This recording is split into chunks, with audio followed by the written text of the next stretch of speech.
देखो ये क्या आ गया अपना शैडो। तो मेरे प्यारे दोस्तों, तुम सभी लोगों का वेलकम हो चुका है एक नए यूनिट में मेरे साथ, बायोलॉजी इन ह्यूमन वेलफेयर। ये जो है काफ़ी सिंपल सी यूनिट है। इसमें मात्र 2 चैप्टर हैं, जो कि है human health and diseases and microbes. Microbes तो बस 15 मिनट का चैप्टर है overall, and human health and diseases just 2 times, मतलब 30 मिनट में इसको हम फिनिश करेंगे। ये एक बच्चे ने कमेंट किया था मेरे POI वाले लेक्चर में कि उसको ह्यूमन हेल्थ एंड डिसीजेस का चैप्टर पढ़ना था। If I am not wrong, उसका नाम था आनिया फातिमा करके। So shout out to her. And आओ फिनिश करते हैं इसको। NCERT पेन साथ में लेके बैठना है दोस्तों, ताकि तुम एकदम मैक्सिमम यूटिलाइज कर पाओ। ठीक है, दुनिया भर की विजुअल स्लाइड्स बनाया हूँ मैं तुम लोगों के लिए, ताकि एकदम से प्रॉब्लम कभी आए ना और तुम कभी भूल पाओ नहीं। ठीक है, एकदम एफर्टलेसली तुमको बैठना है और सारी बातें जो है मैं सेव करा दूंगा तुम्हारे माइंड में। ठीक है, एनालिसिस दिखा देता हूँ एक बार, ताकि और अच्छे से तुम समझ पाओ कहाँ ध्यान देना है। इम्यूनिटी की अगर बातें करता हूँ, सो 22 क्वेश्चन पूछे गए हैं लास्ट 10-15 ईयर्स में। सो काम की बातें हैं। देन कॉमन डिसीजेस के बारे में 16 क्वेश्चन। नाइस। देन ड्रग्स की अगर बातें करता हूँ और एल्कोहल अब्यूज़, वो भी 5 है। एड्स और HIV वाला भी पार्ट मेरा 5 क्वेश्चन कैरी करता है। और कैंसर वेंसर ज़्यादा आता नहीं, कैंसर में कुछ है नहीं, कॉन्टैक्ट इनहिबिशन, दैट्स इट, पूरा चैप्टर खत्म, मतलब पूरा सब टॉपिक खत्म। सो बायोलॉजी इन ह्यूमन वेलफेयर, नाम से ही पता लग रहा है तुमको यूज़ करना है बायोलॉजी को हमारे अच्छे के लिए। ठीक है, ह्यूमन के वेलफेयर। अब इंट्रोडक्टरी पार्ट से भी कुछ क्वेश्चंस बनते रहते हैं, पर आई डोंट थिंक सो यहाँ से कुछ बन सकता है।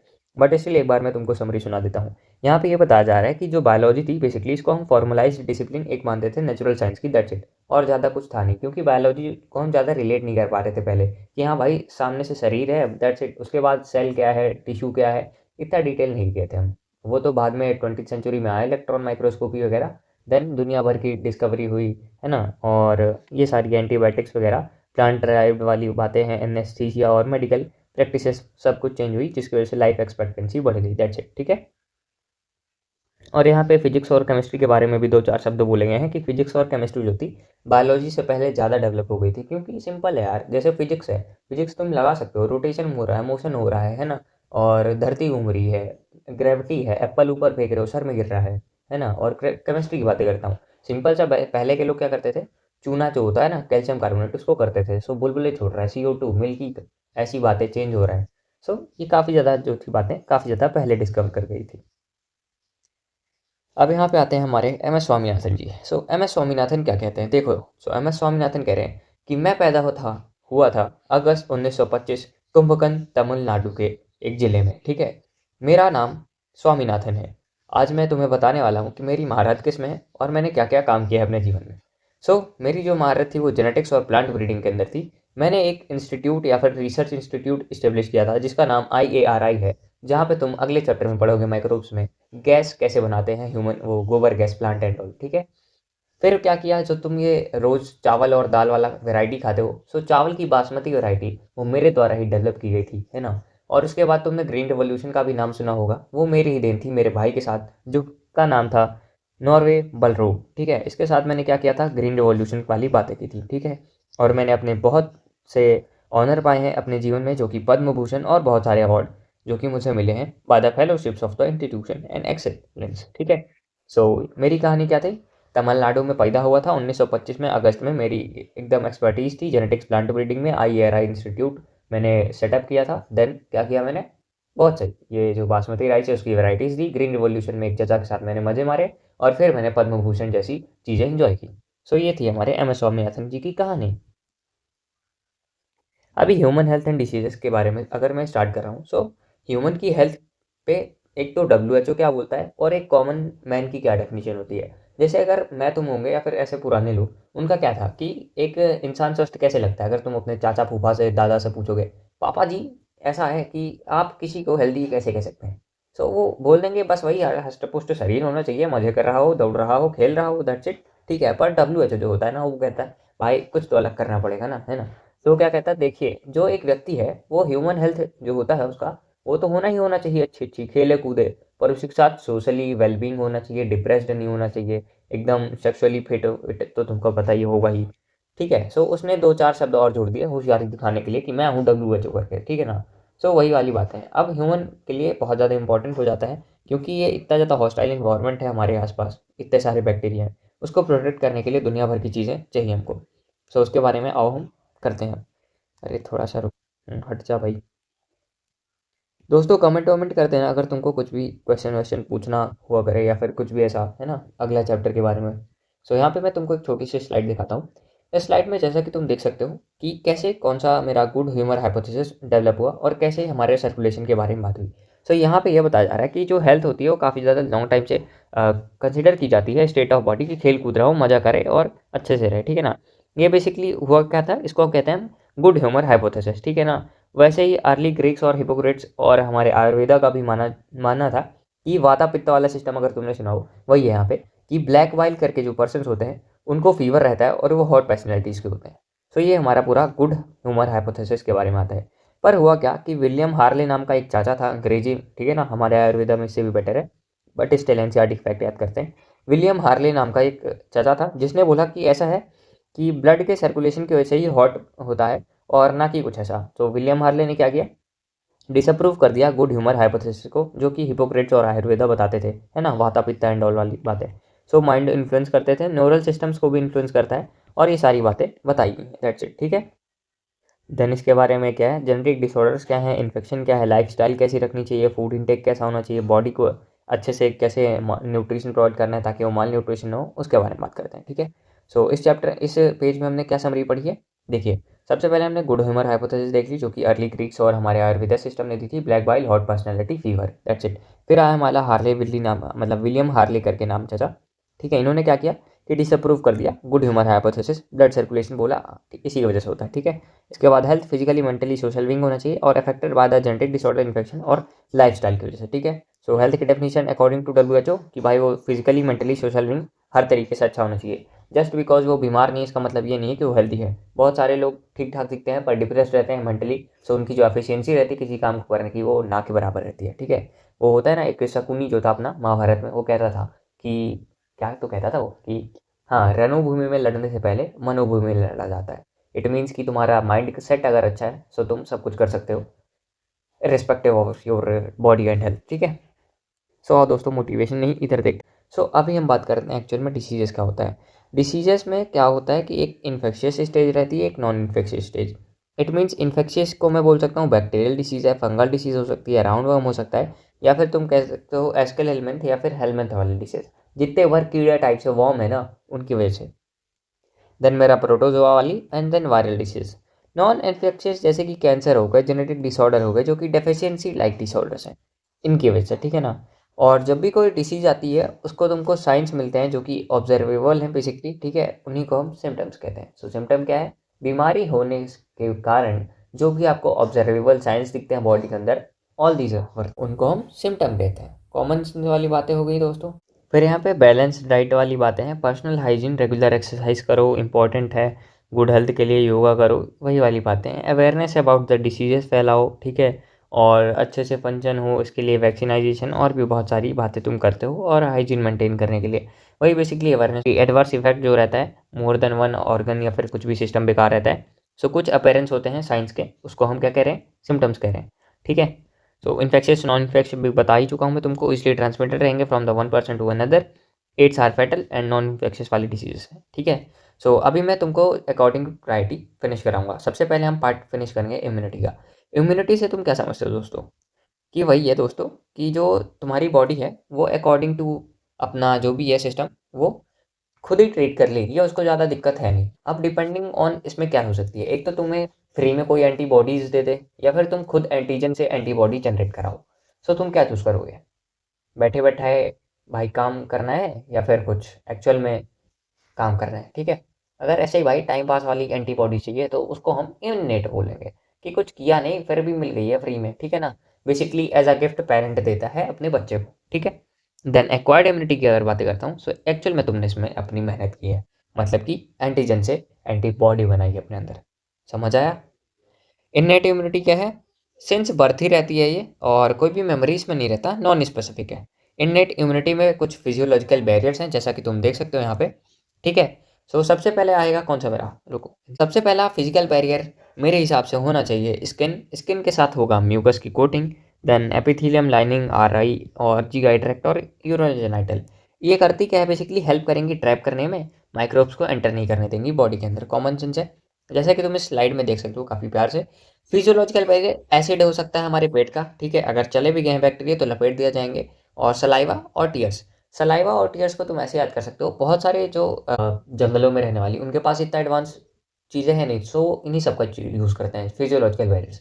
लाइक अगर उनके पास कोई मेडिसिन है, सो उसमें पानी मिलाने की जगह क्या करते हैं, अपने सलाइवा यूज़ कर लेते हैं। वो क्या प्रोवाइड करता है उसको, लाइसोसाइम, एक टाइप का एंटीबैक्टीरियल, ठीक है। फिर ये फिजियोलॉजिकल बैरियर्स हैं, हमने देख लिया है स्टमक के अंदर ये सब ये बातें हैं, सलाइवा और लाइवा। सेलुलर बैरियर, सेलुलर बैरियर में क्या है, ल्यूकोसाइट तुमको पता है, डब्ल्यूबीसी, जो कि एक्चुअल में काम करते हैं और फाइट करते हैं, ठीक है।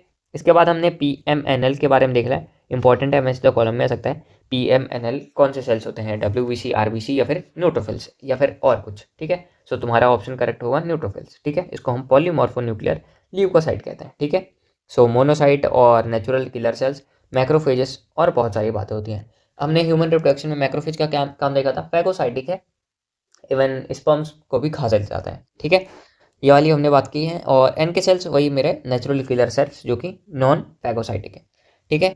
ये हो गया। अब हमारा आता है साइटोकाइनिन बैरियर। साइटोकाइनिन बैरियर की एक्चुअल में सेल करता क्या है, अगर मान लो कि ये इंटरफेरॉन्स वाली बातें हैं, सो यहाँ पे अगर मान लो ऐसे ये प्रोटीन रिलीज कराएंगी जो कि वायरल इन्फेक्टेड सेल ही करेगा, ठीक है ना। ये करता क्यों ऐसा, ताकि प्रोटेक्ट कर सके नॉन इन्फेक्टेड नेबर को।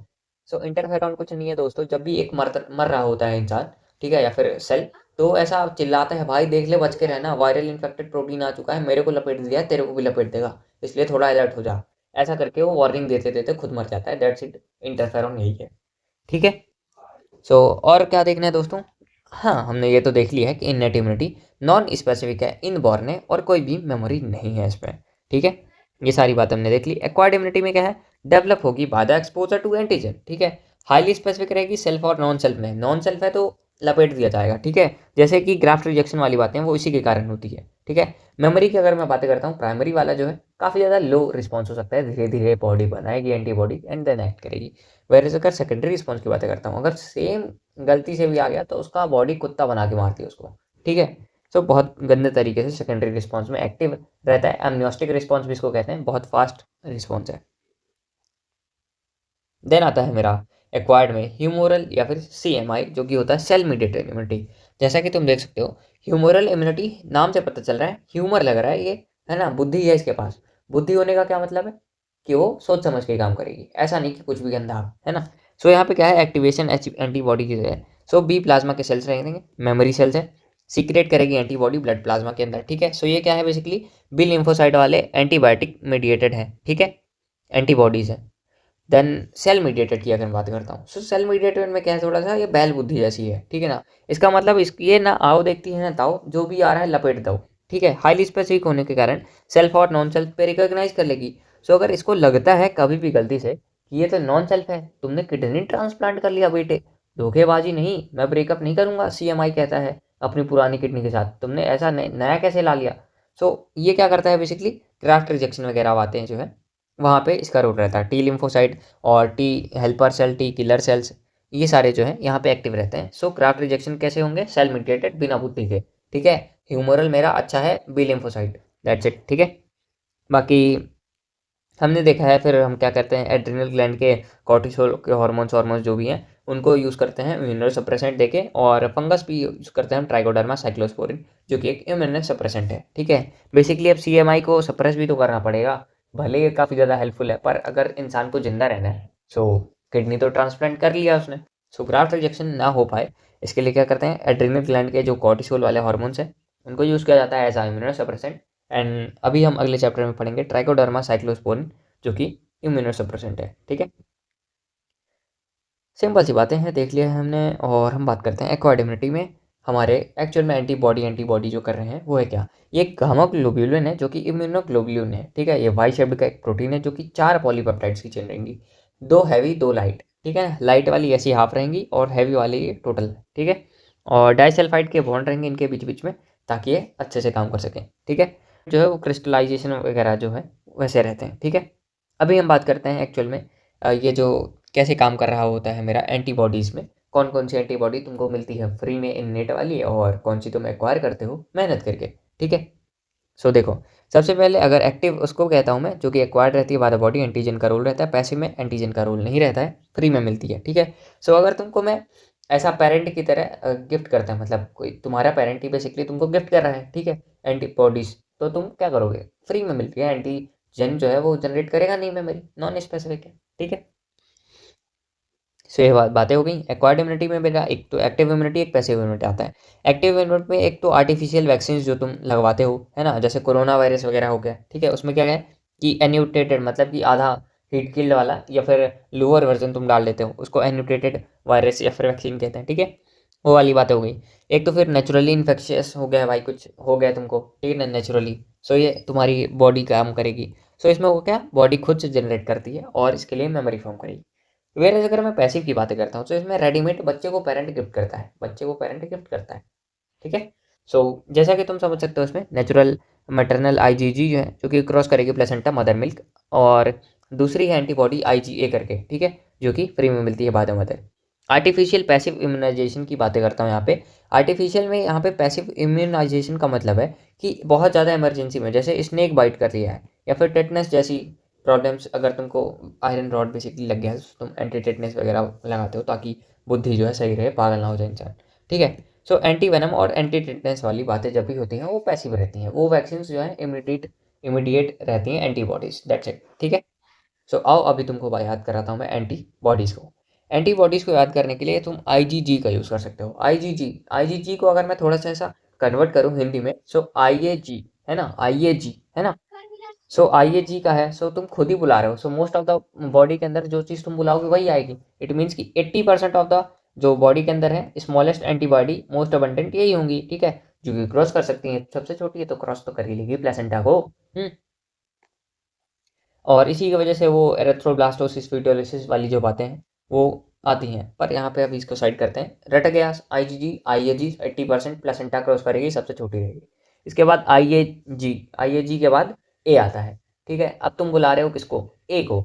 तुमने ABCD जब पढ़ी है तो सबसे पहले ए आ रहा है। सो जब तुम पैदा हो रहे हो सो सबसे पहले तुमको मदर ही फीड करती हैं। सो कोलेस्ट्रॉम जो है वो मदर के मिल्क में रहता है, IgA वाला, ठीक है। ये ए से मदर को याद कर सकते हो तुम, ठीक है ना, सबसे पहले मदर ही रहती हैं। सो सेक्रेटरी एंटीबॉडीज, ठीक है। इसके बाद IgM, ये बेसिकली लार्जेस्ट एंटीबॉडी होती है, पेंटामर रहता है। IgE ई से एलर्जी, है ना, ये भी याद हो गया। डी की बातें करता हूँ, सो मेम्ब्रेन बाउंड है, बी लिम्फोसाइट को चिपकने उपकने के लिए, ठीक है। सो समझ आ गया। IgG 80% प्लेसेंटा छोटी है, सबसे सबसे बड़ी IgM वो पेंटामर है और सबसे बड़ी है। देन IgA जो कि मदर अगेन कोलेस्ट्रॉम से फीड कर रही है। और क्या था, बहुत सही है, बाकी जो थे तुम याद ही कर लोगे, IgE से एलर्जी, है ना। सो ये भी देख लिया, ये भी देख लिया हमने, और एंटीबॉडीज़ भी देख ली।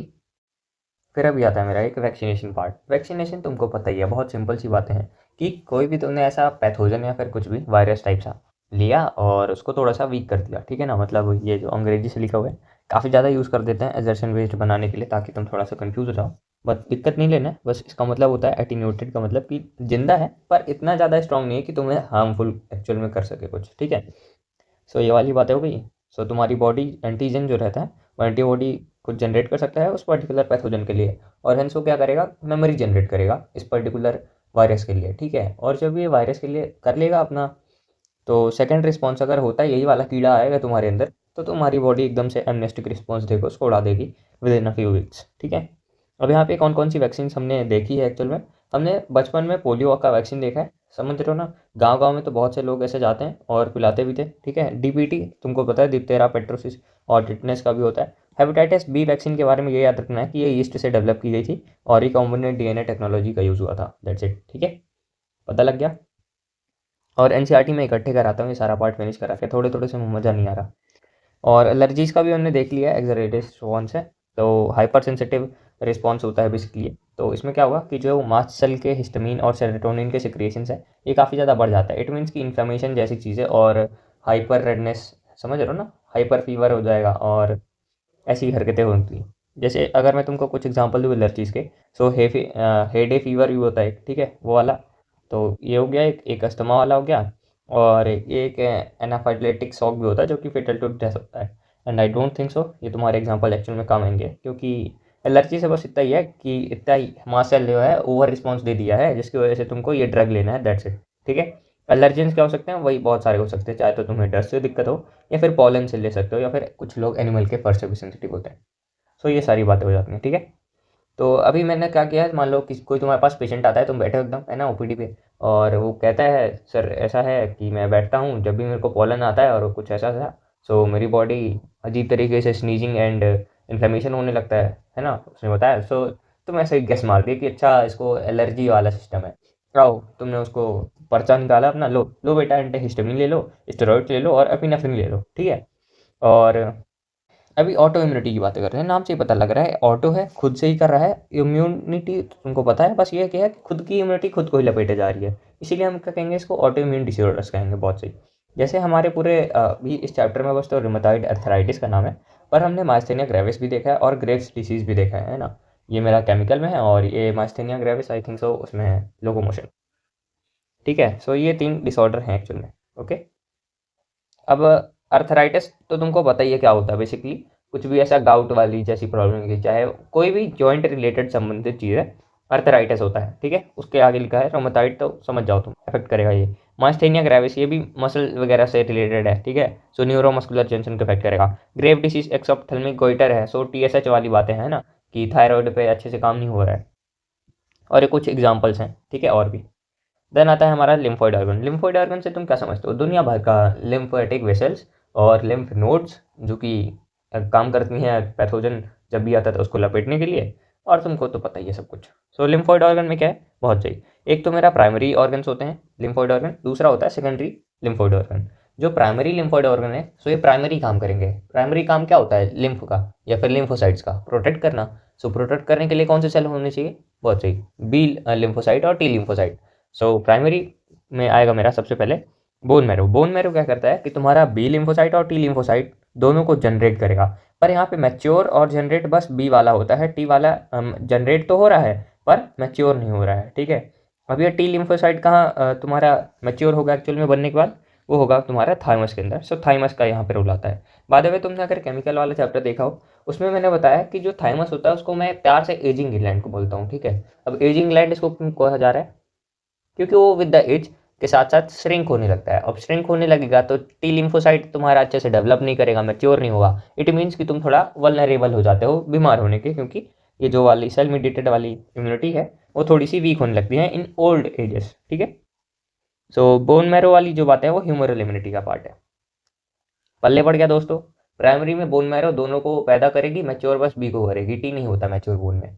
वेरएज अगर मैं थाइमस की बात करता हूँ, यहाँ पे टी मैच्योर हो, जो बाकी रह गया था वो यहाँ कंप्लीट हो गया। और ये किसका पार्ट है, और टी वाला, बहुत सही, वो सेल मेडिएटेड। आओ देखो ना, ताओ लपेट दो, सेल्फ और नॉन सेल्फ में रिकॉग्नाइज कर लेती है ग्राफ्ट रिजेक्शन।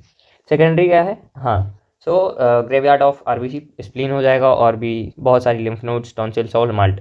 माल्ट होता क्या है एक्चुअल में, ये होते हैं म्यूकोसल एसोसिएटेड लिम्फोइड टिश्यू, जो कि 50% ऑफ द होते हैं, ठीक है। सो ये भी हमने देख लिया है। अभी डिसीज़ वाला पार्ट शुरू होता है।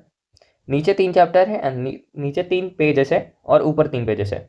सो आओ पहले इसकी NCERT में फिनिश करा देते तुमको। हमने इम्यूनिटी में ये वाली चीज़ें देख ली हैं। सो टिश्यू मैचिंग के लिए काम आएगा, ये तुमको पता ही है, ग्राफ्ट रिजेक्शन में टी वाले हैं। अब एक्टिव पैसिव से हम शुरू करते हैं NCERT।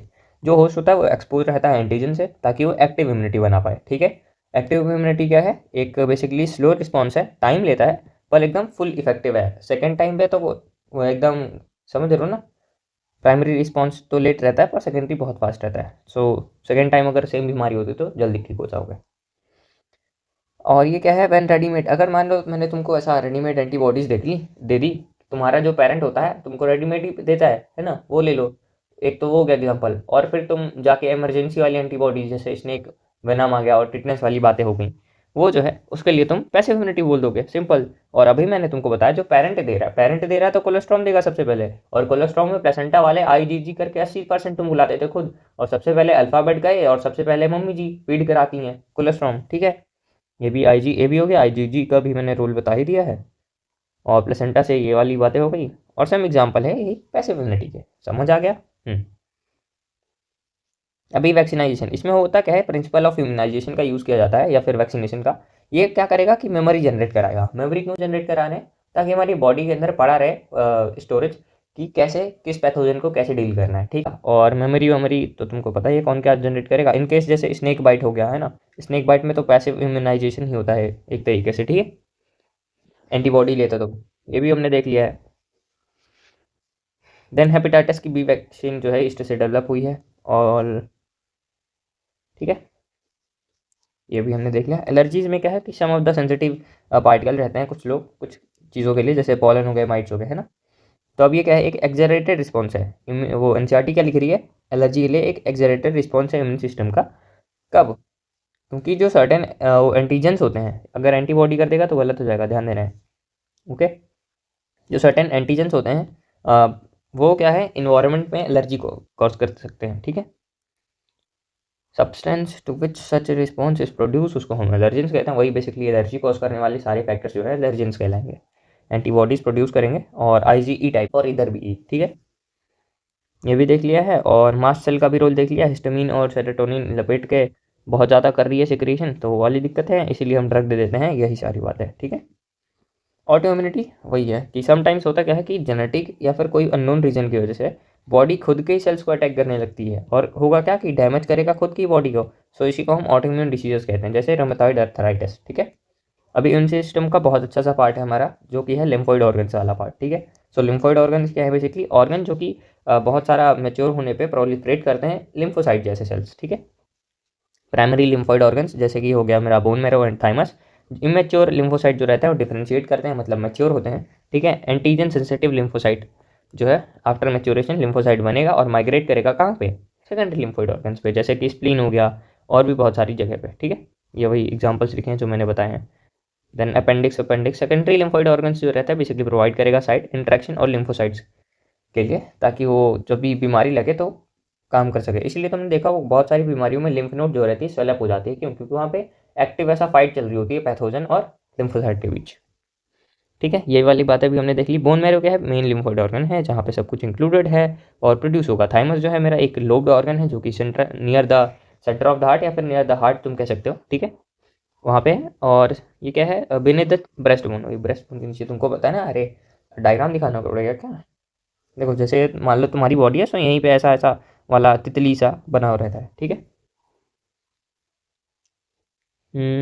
टाइम प्यूबर्टी अटेन करता है और बड़े होने होने पे छोटा होने लगता है, प्रोवाइड करेगा माइक्रो इन्वायरमेंट डेवलपमेंट के लिए, और मैचुरेशन पे टी लिम्फोसाइट वगैरह करेगा ये, ठीक है। स्प्लीन क्या है, एक लार्ज शेप्ड का, मतलब लार्ज बीन शेप, स्प्लीन का शेप कौन सा है ये भी देख लेना। लार्ज बीन शेप्ड ऑर्गन है जो कि कनेक्ट करता है, बेसिकली मेनली कंटेन करता है क्या, लिम्फोसाइट्स, एंड क्या करेगा, उसका काम क्या है, फैगोसाइटिक इन नेचर है, ठीक है।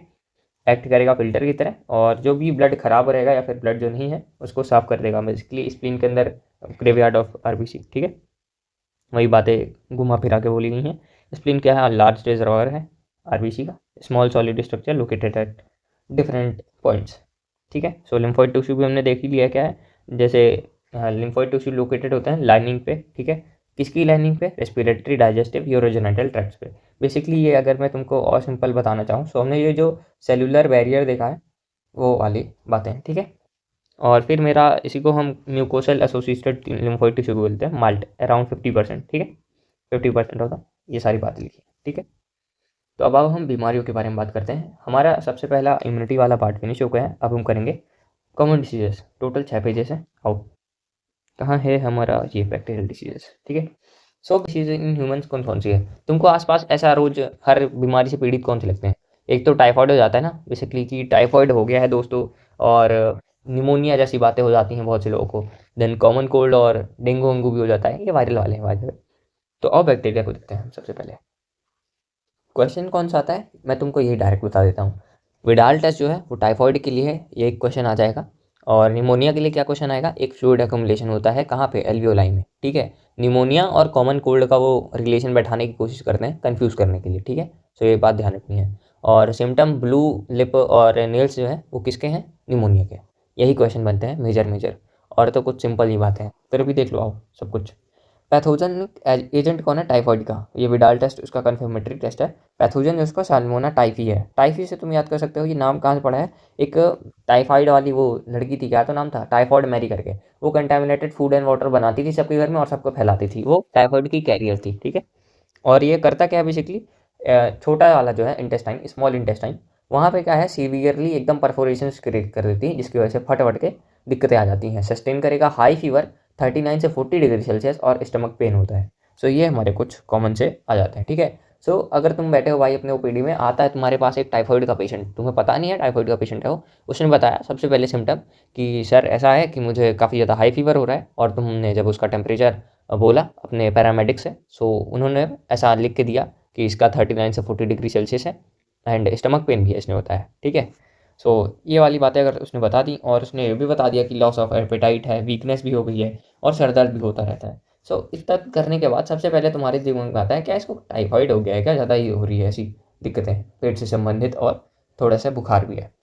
सो तुमने बोला कि लो भैया पर्चा आया तुम्हारे पास, ये तुम्हारा, ठीक है, और डॉक्टर डैश डैश, तो यहाँ पे तुमने लिख दिया कि ऐसा है भाई, सजेस्ट्री बातें हैं कि विडाल टेस्ट ये करा के लाए बालक, और फिर मैं देता हूँ क्या है बातें, ठीक है। सो तुमने बता दिया उसको सजेस्टिव टेस्ट करने के लिए। सो फिर तुम गए, विडाल टेस्ट करा दिया उसने, फिर उसमें वही बातें हो गई, और उसका पता लगा कि भाई इंटेस्टाइनल परफोरेशंस वगैरह भी हैं, और टेस्ट में भी आया पॉजिटिव नेगेटिव जो भी है, ठीक है। कुछ समझ में आ गया। एक पेशेंट है दौड़े दौड़े आ रहा है, सर जी हमारे को बहुत बुखार हो गया है, बहुत ज़्यादा पेट में दुख रहा है, दिक्कतें हैं, और क्या था, हाँ भूख वूख कुछ नहीं लगता है, और मत्था भी बहुत ज़्यादा ख़राब रहता है, तो बताइएगा क्या करूँ। तुमने पर्चा उठाया, जाओ विडाल टेस्ट करा के लाओ, फिर बात करते हैं। फिर तो वो आया, विडाल टेस्ट का रिपोर्ट दिखाया तुमने, अच्छा इसको टाइफाइड हल्ले हो गया, 3-4 गोली लिख के बोला कि जाओ वहाँ 6-7 करोड़ जमा कर दो और अपनी दवाइयाँ लेते जाओ, ठीक है। ऐसा नहीं करना है दोस्तों, 5 रुपये में एक गोली, ठीक है। डॉक्टर बन रहे हैं लूटने के लिए नहीं दोस्तों, जनता की सेवा करनी है, हाँ कहना पड़ता है सबके आगे, ठीक है। पैथोजन एजेंट सैल्मोना टाइफी और ये सारी बातें, टाइफाइड मैरी ट्रांसमिशन भी देख लिया है। कंटेमिनेटेड फूड एंड वाटर का भी उसको बोलते हैं कि फूड एंड वाटर जो है थोड़ी साफ सफाई का ध्यान रखो, हाइजीन वाइजीन रखो, ठीक है।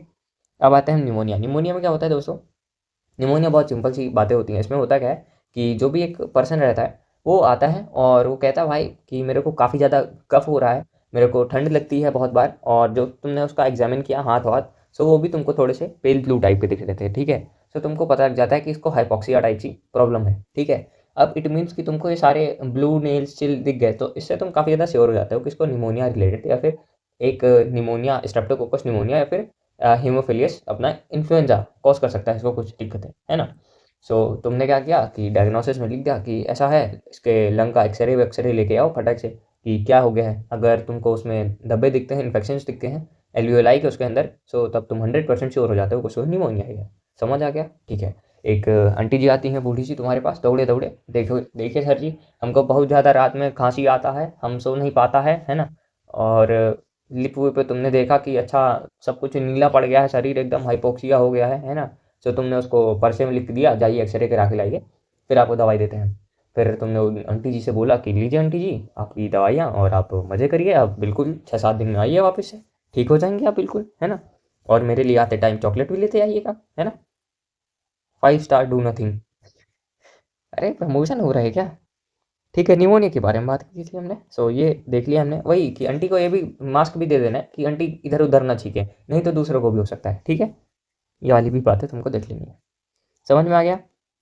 एक बूढ़ी सी दादी टाइप से आती हैं, खांसने वाली बातें देख ली हमने, और उनको फीवर चिल तो है ही, दिक्कतें सर की सबको ही रहती हैं, और मोड ऑफ ट्रांसमिशन जो है एयरबॉर्न है, तो उनको तुमने एक मास्क भी पकड़ा दिया फ्री में, और बस हो गया। 5-10 रुपये तुमने कम ले लिए आंटी जी से ताकि उनको प्रॉब्लम हो। बाय द वे अगर मैं स्ट्रेप्टोकोकस निमोनिया के बारे में बात करता हूँ, ये पैथोजन हमारे एमबीआई में भी यूज़ हो रहा है। कहाँ पे हुआ है, बहुत सही, ट्रांसफॉर्मिंग प्रिंसिपल जो है अपने ग्रिफिथ का, वो आर स्ट्रेन वाली जो बातें वो करता है, वो तुमने कहाँ से उठाई, स्ट्रेप्टोकोकस निमोनिया पे। और हेमोफिलियस इन्फ्लुएंजा जो है वो कहाँ पे यूज़ हुआ है, बहुत सही, फर्स्ट रिस्ट्रिक्शन एंजाइम जो था हिंद2 वो इससे बना था, इन्फ्लुएंजा वाले से। समझ आ गया, दैट्स इट। अभी हम बात करते हैं किसकी, कुछ अदर बैक्टीरियल डिसीज जैसे डिप्थेरिया, क्लोरिया और ये टिटनेस और टीबी। ये नॉर्मल सी बातें हैं, नॉर्मल तो नहीं है बिल्कुल, पर ये एग्जांपल्स हैं जिनके बारे में एनसीईआरटी ज़्यादा ये वो नहीं कह रही है, ठीक है। अभी क्या है ये मोड ऑफ ट्रांसमिशन क्या होता है, बेसिकली ऐसा रहता है कि disease contaminated food and water से कौन कौन सी जाती है उसका है। अगर बैक्टीरियल वाली है सो सैल्मोनिया टाइप ही आ जाएगा। प्रोटोजोआ में कौन कौन सा है, अमोबियासिस,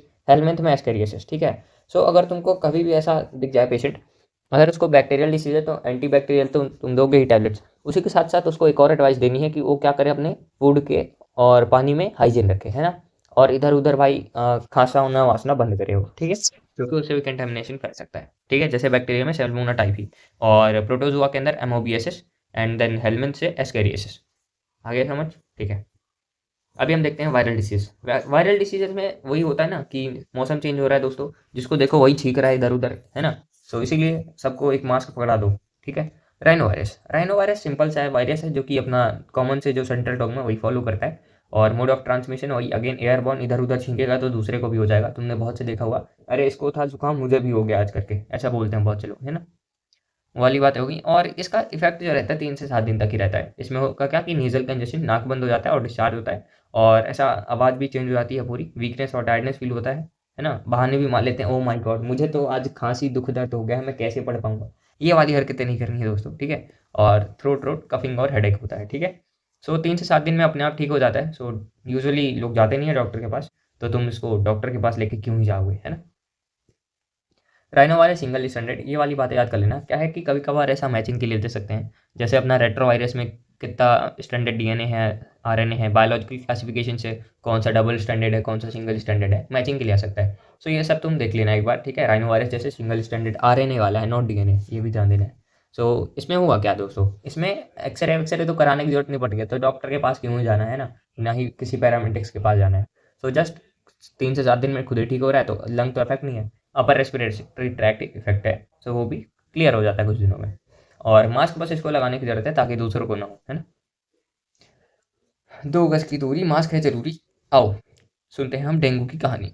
डेंगू एक आरएनए वायरस है, इसको फ्लैवी वायरस से बेसिकली पैथोजन है इसका।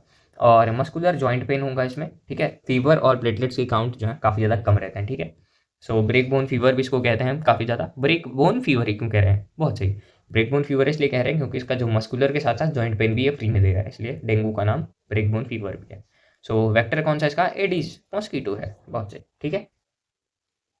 देन आता है मेरा एक चिकनगुनिया, जिसको बेंट वॉक कहते हैं। अगेन जॉइंट पेन, फीवर और वाइरल डिसीज, इन दोनों का काफ़ी ज़्यादा सिमिलर है सिम्टम्स, और बातें भी काफ़ी ज़्यादा सेम ही सेम रहती हैं। सो इसके लिए बस प्लेटलेट्स काउंट तो नहीं गिरता है चिकनगुनिया में इतना, पर जो सिम्टम्स है सिमिलर रहते हैं, इसलिए तुम इसके लिए दवाई दवाई थोड़ी सी चेंज कर सकते हो, कुछ कंपाउंड्स, बाकी सब कुछ सेम ही रहता है, ठीक है। डायग्नोसिस इसका, सो इसका अल्फा वायरस या फिर टागो वायरस से होता है। अगेन एडीज है इसका, ठीक है। हमने क्या देख लिया, बहुत से कि एक पेशेंट आता है भाई भागते हुए, डेंगू चिकनगुनिया का तुमको लगता है वो क्यों, क्योंकि उसने बोला कि भाई ऐसा मस्कुलर पेन है, ब्रेक बोन फीवर, तुमको ऐसे याद हो जाएगा। ब्रेक बोन टाइप सा ऐसा लगता है कि बदन टूट रहा है, हड्डी टूट रही है ना।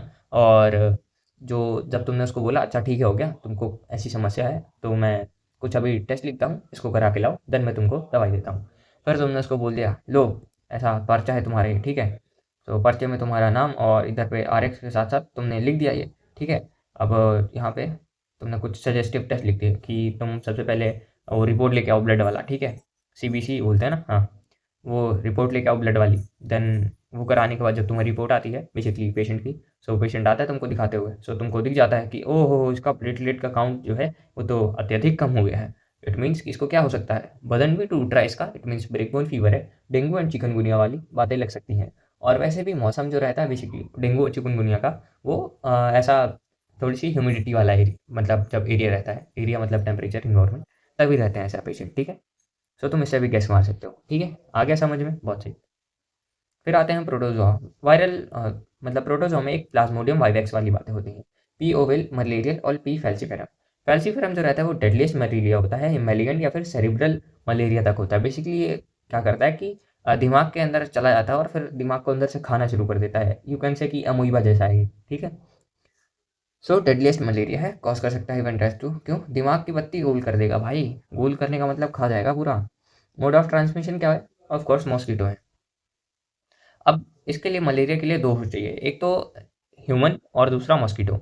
मॉस्किटो क्या है, वो सेक्सुअल लाइफ के लिए है, ठीक है ना। मॉस्किटो के अंदर सेक्सुअल लाइफ करेगा, ह्यूमन के अंदर एक मतलब ए सेक्सुअल लाइफ है। देखो तुम ऐसा याद कर सकते हो कि ये जो मॉस्किटो है ना, ये फैलेगा तो ठीक है, पर ये सेक्सुअल मतलब अपने बच्चों के साथ मजाक नहीं करता, क्योंकि हमारी बॉडी जो है वो काफ़ी ज़्यादा एडवांस है, वो ऐसा तबाह कर देगी अगर इसने कोशिश भी की सेक्सुअल लाइफ करने की अपनी, ठीक है। ह्यूमन के अंदर मलेरिया या फिर प्लाज्मोडियम वाइवेक्स फैल्सीफेरम जो भी हैं, ठीक है। सो जो मलेरिया पैरासाइट रहता है, ये पैरासाइट तो क्या ही है, तो ऐसी चीज़ें क्या है ह्यूमन के अंदर नहीं होती, वो एक सेक्सुअल लाइफ बस कंप्लीट करेगा हाफ सेकंड। देन वो क्या करेगा, मॉस्किटो, मॉस्किटो का इतना ज़्यादा है नहीं, सो उसके अंदर वो क्या कराएगा, सेक्सुअल लाइफ कराएगा बेसिकली, ठीक है। वहाँ पे होगा उसका काम। अब इसका लाइफ साइकिल देखते हैं, ठीक है। सो तुम्हें क्या लगता है मलेरिया कैसे हो सकता है, उसकी लाइफ साइकिल कैसी हो सकती है मलेरिया की, मतलब प्लाज्मोडियम की बेसिकली। एक वही है पैथोजन है तो क्या है, इसको सबसे पहले एक इसकी गाड़ी चाहिए, खुद तो घूम भाग नहीं सकता, वेक्टर चाहिए इसका तो हो गया, अभी देखा हमने कि एनोफलीज है ये, ठीक है। एनोफलीज मॉस्किटो आ गई और दूसरा वेक्टर इंसान था। सो क्या होता है कि एनोफलीज मॉस्किटोज को, फीमेल मॉस्किटो को बेसिकली ब्लड चाहिए रहता है फॉर देयर बच्चों के डेवलपमेंट के लिए, तो खून तो चूसती है। अब दिक्कत ये हो गई है कि एनोफलीज के पेट में पहले से ही रहता है ये सब, ठीक है। अगर इन्फेक्टेड वाले को काट के आई वो, सो उसके सलाइवा में आ जाएगा। सबसे पहले क्या किया कि ये तुम्हारा हाथ है, आया मॉस्किटो है ना, खा लिया तुमको। अब खाने पे क्या होगा कि वो रिलीज करता है अपने सलाइवा से क्या, स्पोरोजोइट रिलीज कर दिया उसने। स्पोरोजोइट रिलीज कर दिया तो अब ये जो स्पोरोजोइट है 3-4 दिन में तुम्हारे ब्लड स्ट्रीम से घूमते घूमते घूमते घूमते कहाँ गया, लीवर के अंदर गया। अब लीवर क्या करेगा, कुछ नहीं करेगा, उसको तो पता ही नहीं है क्या दिक्कत है। सो वो जो है अपना स्पोरोजोइट वो ग्रो करता है इन लीवर, वहाँ पे क्या करेगा, फटेगा और फिर ब्लड में मिल जाएगा। बेसिकली क्या है, तुम्हारे हाथ में इसने काटा, फिर तुम्हारे ब्लड सर्कुलेटरी सिस्टम से घूमते घूमते लीवर के अंदर आ गया। अब ये है, अब ये यहाँ पे डिवाइड करते करते करते करते क्या होता है, जब इसका जो आउटर सेल वॉल एकदम भर जाता है तब ये फटता है, और फटने से क्या है 16-17 से बहुत सारे ऐसे ऐसे घटिया घटिया से सेल्स निकलते हैं। अब सेल से ये निकले और फट के कहाँ जाएंगे, अब गेन ब्लड के अंदर जाएंगे, ब्लड स्ट्रीम्स में घूमेगा।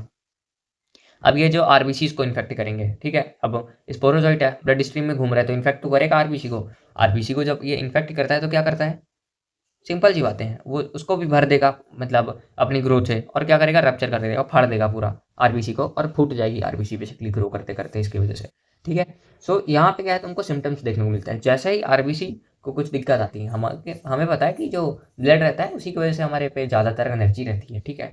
रहती तो अकॉर्डिंग टू आयुर्वेदा बहुत से 7 टाइप्स के उसकी वजह से रहती है, वाइटल्स न्यूट्रिशन की वजह से।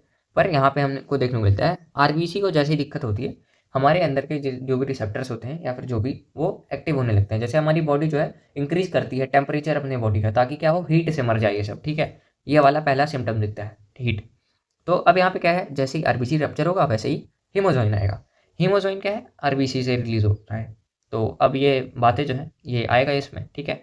अब ये वापस जब हो जाएगा, अब मान लो कोई मॉस्किटो फिर से आ रहा है, ठीक है, ये इसके बॉडी में घूम रहा है, मेल फीमेल वाली बात है, ठीक है। घूमते घूमते क्या करेगा, यहाँ पे एक ब्लड वाले जो है, यहाँ पे एक इन्फेक्टेड पर्सन का ही ब्लड है और यहाँ पे एक और मॉस्किटो आता है, ठीक है, वो यहाँ से खून चूस लेता है। अब ये मॉस्किटो जब है खून चूसता है तो एक गैमिटोसाइट या फिर जो भी ये इसके बने हैं ये मॉस्किटो के पेट के अंदर चले जाते हैं। सो फर्टिलाइजेशन कहाँ होगा, मॉस्किटो के गट में होगा। फिर वो जाइगोट वाइगोट बना के अपना जिंदगी बाहर करता है प्लाज्मोडियम, और ये जो है वेक्टर बन के एनोफिलीज मॉस्किटोज का काम कराती है। देन फिर ये अगेन ह्यूमन के अंदर ऐसा चलता रहता है।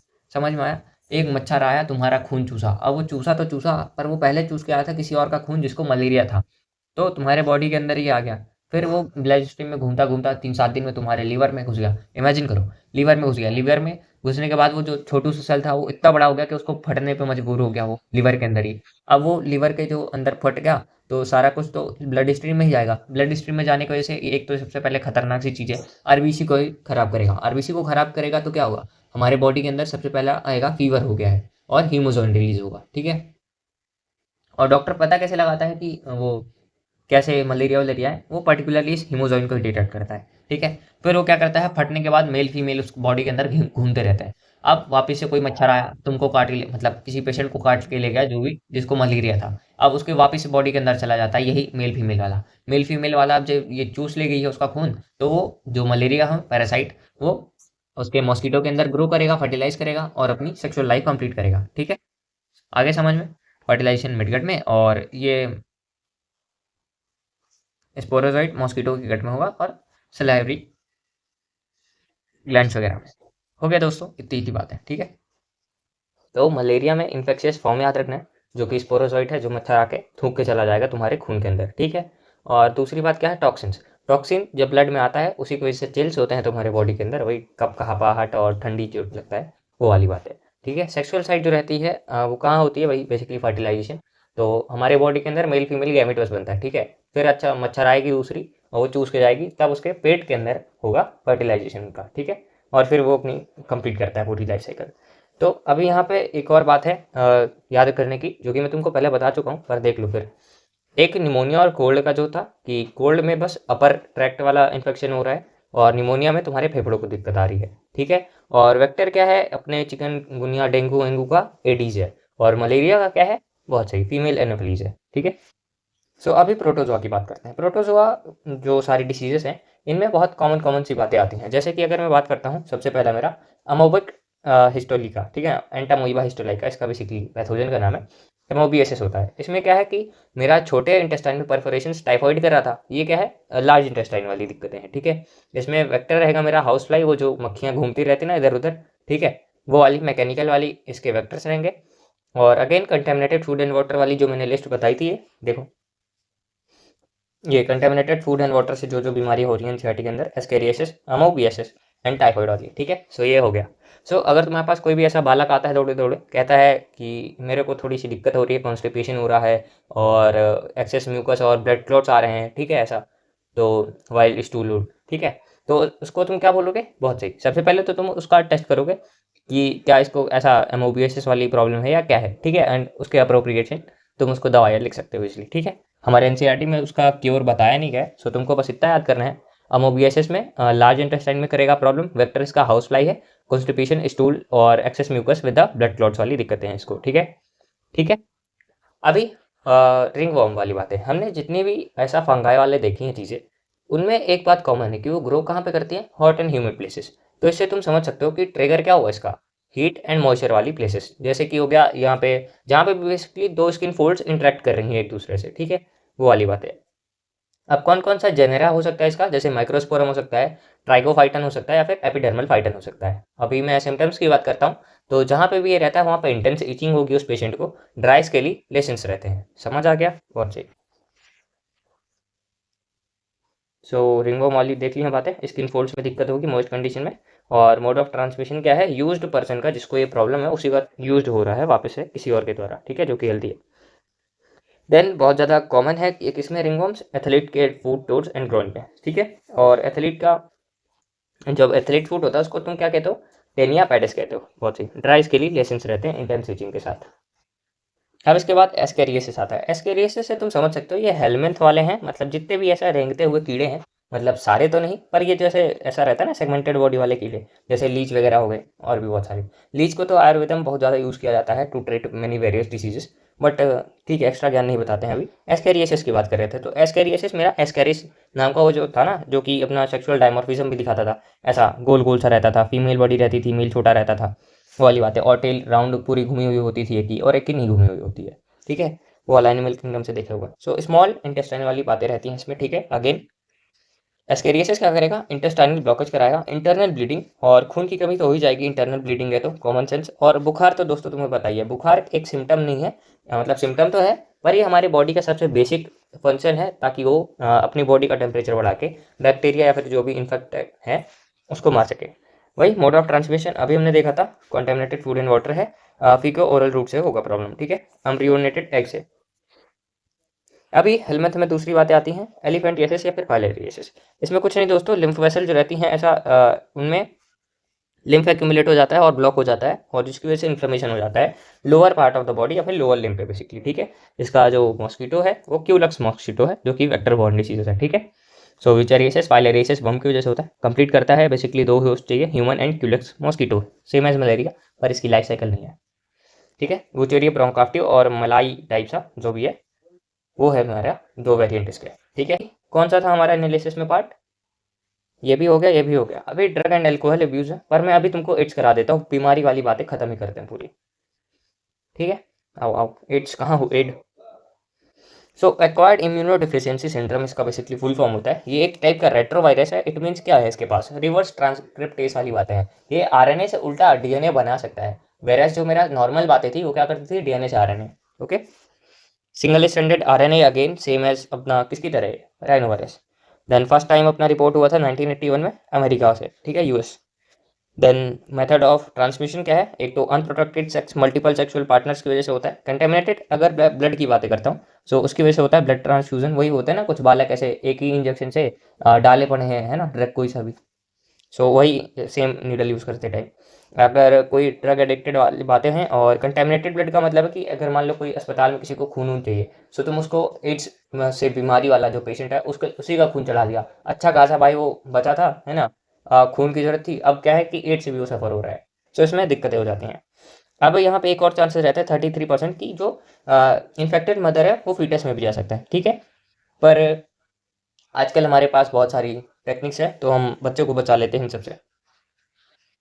अगर वो जो इन्फेक्टेड मदर है उसको पता कि उसको एड्स है या नहीं है। सो इसका प्रीलिमिनरी टेस्ट कौन सा है? एलाइजा है, ठीक है। कंफर्मेटरी टेस्ट क्या है? वेस्टर्न ब्लॉटिंग है, ठीक है।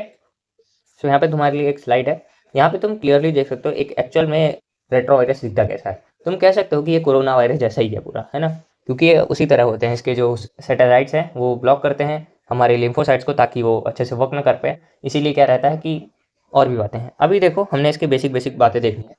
फैमिली कौन सी है? रेट्रोवायरस है, आरएनए से डीएनए बनाएगा। एंजाइम कौन सा है? रिवर्स ट्रांसक्रिप्टेज यूज करेगा। टारगेट कौन से होते हैं? हेल्पर टी सेल्स होते हैं। टी सेल कौन से थे? सेल मीडिएटेड इम्यूनिटी, बैल बुद्धि वाले, मतलब कि कंफर्म तो कर सकते हैं कि सेल्फ और नॉन सेल्फ कौन सा है, पर इन्हीं को हाईजैक कर लेता है कौन? एचआईवी वाले या फिर एड्स वाले वायरस, ठीक है।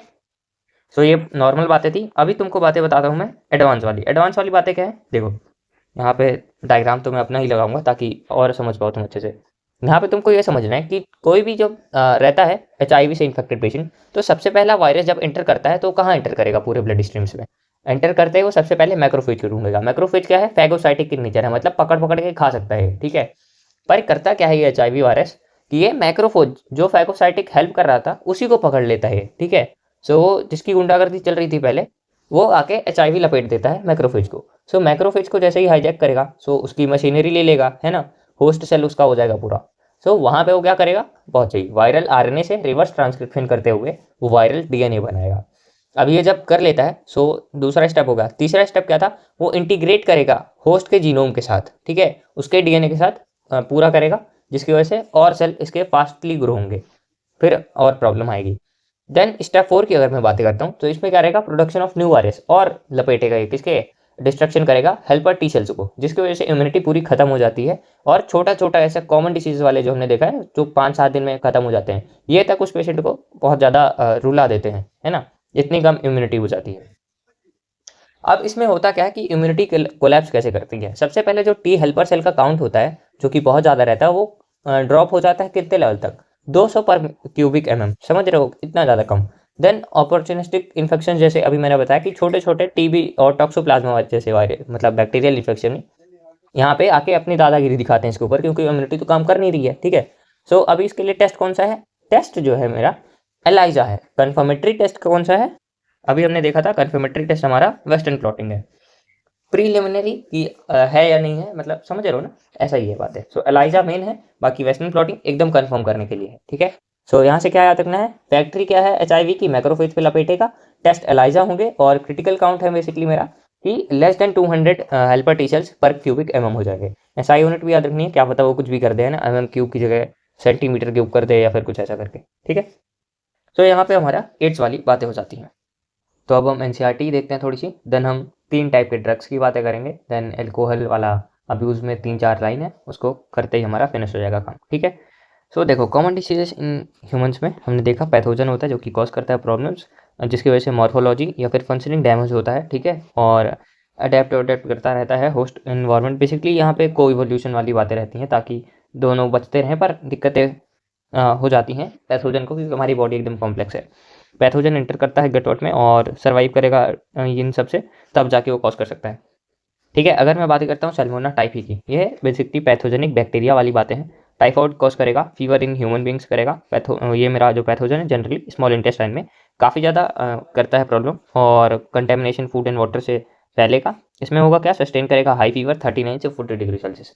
यहाँ पे अगर 139 कर दिया, 140 कर दिया, या फिर कुछ ऐसा हरकतें हो गई तो दिक्कत हो जाएगी।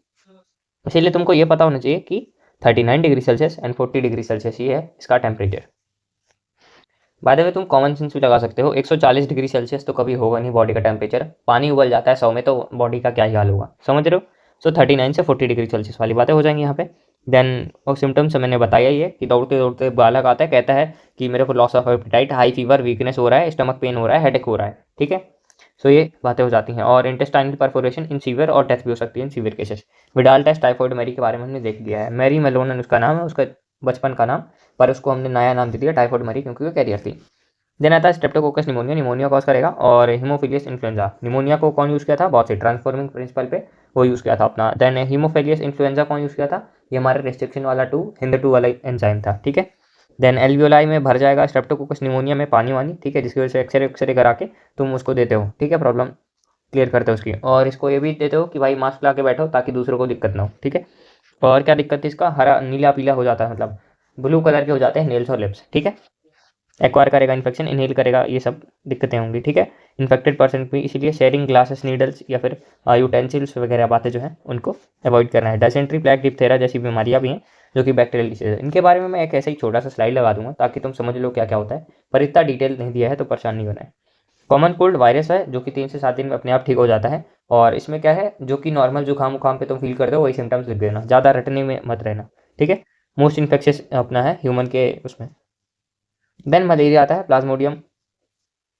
इस पर हमने 3 वैरायटी देखी थी। एक तो देखा था हमने ओवेल, मरीले और फेल्सीफेरम। फेल्सीफेरम मोस्ट डेडलीस्ट है जो कि सेरेब्रल, दिमाग को तक हिला सकता है, ठीक है, मतलब उसको खा सकता है। मोस्ट सीरियस फेटल है फेल्सीफेरम, ठीक है। और प्लाज्मोडियम एंटर करेगा स्पोरोजोइट स्टेज में, इन्फेक्शियस फॉर्म है जो कि, ठीक है, इंजेक्टेड कौन सा मॉस्किटो से होता है, बहुत सही, फीमेल एनाफिलीज।